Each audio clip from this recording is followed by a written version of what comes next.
Pessoal, sepse. Molezinha, hein? Pedir a Deus para cair uma questão de sepse aí. Primeiro, se a gente está pensando em uma questão discursiva sobre sepse, vai ser aquela situação em que esse paciente provavelmente vai apresentar os sinais de SIRS, vai apresentar os sinais de disfunção orgânica e vai apresentar sinais de infecção. Quais são os sinais de infecção? Febre, desanimado, ele pode já estar confuso. O hemograma vai falar a favor aí de uma leucocitose ou uma leucopenia, e isso já cai aqui dentro do SIRS. Uma frequência cardíaca mais de 90, uma frequência respiratória mais de 20. Então tá aí os sinais da síndrome da resposta inflamatória sistêmica. Quais são os sinais de disfunção? Disfunção orgânica tem órgãos sendo comprometidos. A gente pode estar com uma hipotensão menor ou igual a 90 milímetros de mercúrio. Pode estar sonolento, comatoso. Quem está sofrendo aqui, pessoal? Sistema nervoso central, disfunção orgânica. Saturando baixo, menor ou igual a 90. Uma diurese diminuída, menos de 0,5 ml/kg/hora. Isso me fala de disfunção renal. Plaqueta baixa, menos de 100 mil. O INR aumentado, mais de 1,5. Já está tendo problemas no processo de coagulação, está aumentada aí esse tempo de coagulação. Bilirrubina pode estar aumentada, acima de 2. Está rolando hemólise aí. Beleza. O que a gente precisa saber mais? O que vai me falar a favor do segmento? O Quisolfa, se você tem 2 dos 3 componentes do Quisolfa, que é rebaixamento do nível de consciência, se tem uma frequência cardíaca mais de 22, ou se ele tem com uma pressão menor do que 100, isso são os critérios do Quisolfa, e nesse caso, 2 desses critérios me fala que esse paciente deve ser acompanhado mais de perto ou considerar UTI. Beleza? Então, dentro do cenário do paciente com febre, ele provavelmente está hipotenso, porque ele já está com sepse. E aí a gente precisa saber quais são as novas definições quando a gente fala em sepse. O que é a sepse e o que é o choque séptico? Sepse é aquele paciente que tem infecção, SIRS, disfunção orgânica, porém ele responde bem a volume. Não é um choque séptico. Não tem uma resposta que está gerando uma vasodilatação sistêmica devido a esse processo infeccioso generalizado, que houve uma liberação gigante aí de vasodilatadores, e aí esse choque séptico não consegue resolver com volume. Então, se eu entrei lá com 30 miligramas quilopeso durante 1 hora e essa pressão ainda continuou menor ou igual a 90 de sistêmica, ou uma pressão arterial média menor ou igual a 65, esse paciente está diante de um choque séptico. Então, a partir desse momento, qual é a nossa conduta? Nós vamos entrar com o pacote de primeira hora. Bom, se você tem suspeita que é dengue, leptospirose, malária, nesse caso não entra com o protocolo de sepse. O sepse é um pacotão para poder cobrir o que pode estar gerando esse choque séptico. Nós vamos entrar com antibiótico de amplo espectro, beleza? E vamos fazer o pacote de sequências aí. Volume, adrenalina, corticoide.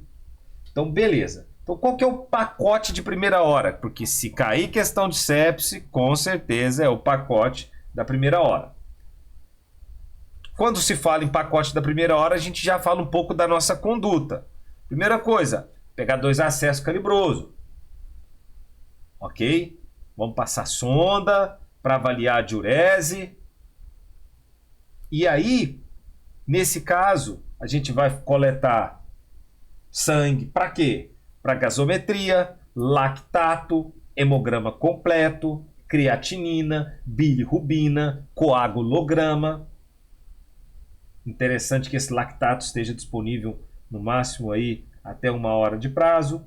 Nós já vamos entrar com os antimicrobianos de amplo espectro. Por exemplo, se a gente tem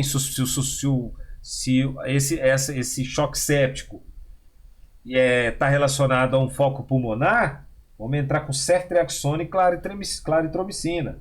Se é um choque séptico relacionado a um foco urinário, ceftriaxona.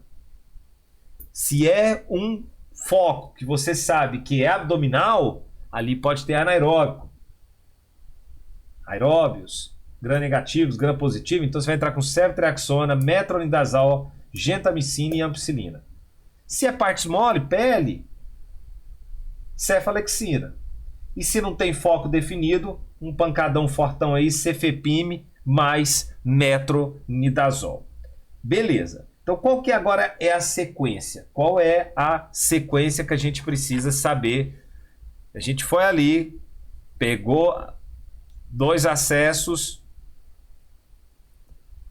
colheu sangue para a cultura, entrou com antibiótico. Lembre-se que o antibiótico não pode ser postergado diante da coleta, por exemplo, da punção. Você não espera a punção para fazer antibiótico. É interessante que seja feito antes, mas se vai demorar, você tem que entrar com antibiótico. E a gente vai entrar com volume. Qual é esse volume? 30 ml quilopeso 30 ml quilopeso de cristalóide dentro de 1 hora, dentro da primeira hora. Não respondeu a esse volume, ele continua ainda com a pressão abaixo de 90, abaixo de 65, e aí nesse caso reforçar isso aqui, é menor do que 90 e menor do que 65, ou seja, é 89. 90 não precisa mais, ele deu uma estabilizada, vamos acompanhar mais um pouco. Se ele está abaixo de 99, o que a gente vai entrar? Com adrenalina. Então, ela já pode ser iniciado na veia periférica, ok? No acesso que você pegou. Se não respondeu a essa adrenalina, você vai entrar, considerar o uso de corticoide. E a dobuta? Bom, a dobuta, se você tem sinais de baixo débito cardíaco, mas como eu vou saber, Otaviano, baixo débito cardíaco? Sinais clínicos de hipoperfusão. Quais são os sinais clínicos de hipoperfusão, pessoal? Livedo, oligúria, tempo de enchimento capilar mais do que 2 segundos, saturano baixo, lactato alto. Isso tudo é sinal de baixo débito cardíaco. Otaviano, transfusão. Bom, você vai considerar se tiver uma hemoglobina abaixo de 7. Então você tem que colocar, vou considerar a transfusão em hemoglobina abaixo de 7. E a ventilação mecânica?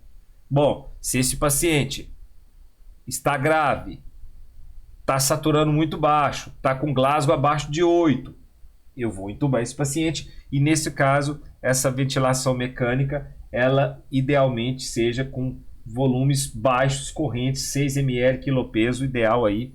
Então essa técnica de ventilação mecânica, essa estratégia protetora. Beleza? E a questão do bicarbonato. Bom, bicarbonato você não entra tão fácil aí, mas se você está com pH menor do que 7,15, sim. E a glicemia, você vai acompanhar essa glicemia e tentar manter ela aí abaixo de 180 miligramas por decilitro. Beleza, pessoal? Valeu, até a próxima.